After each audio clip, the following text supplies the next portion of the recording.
daughter's favorite joke right now, my 7-year-old daughter's, is what do you call a woodpecker with no beak? A headbanger?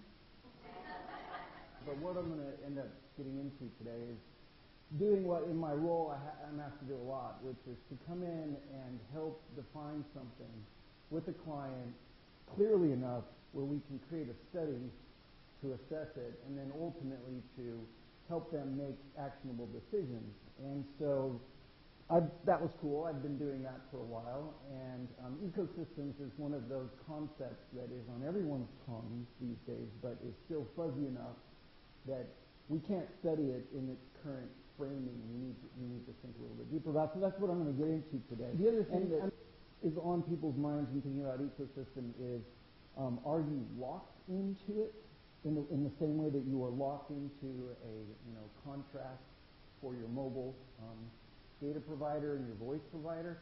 And what they have realized, and this is a brand new quote from just the May issue, they've been returning to the issue, is that no, plenty of these ecosystems you're actually not locked into it. But there are people who perceive not so much that I can't get out as I couldn't live without it. One of the things we're going to get with these ecosystems is we're actually going to get more energy efficiencies because, yeah.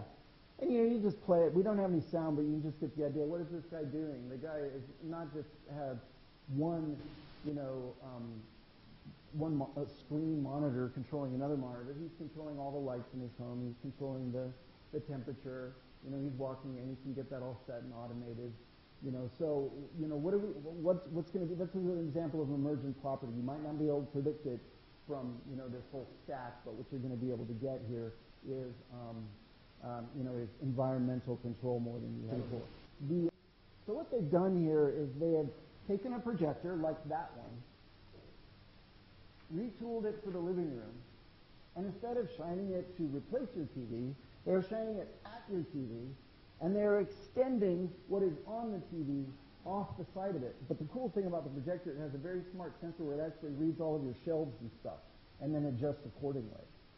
So this is an emergent property rule now, and they got the smallest little, look at that. They're actually visually making your whole living room blur with like a concussion of something on a game. And they're doing that just with a projector of light on your existing, what they do is they take a picture of your shelves, shine it on your shelves, and then blur the picture of your shelves on your shelves and get the shelves like it.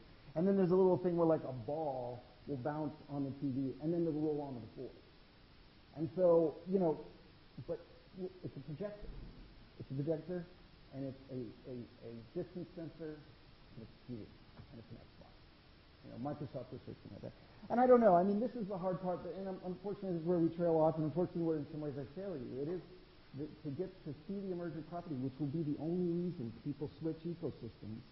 You do have to go beyond what is currently known and make a prediction. So let go.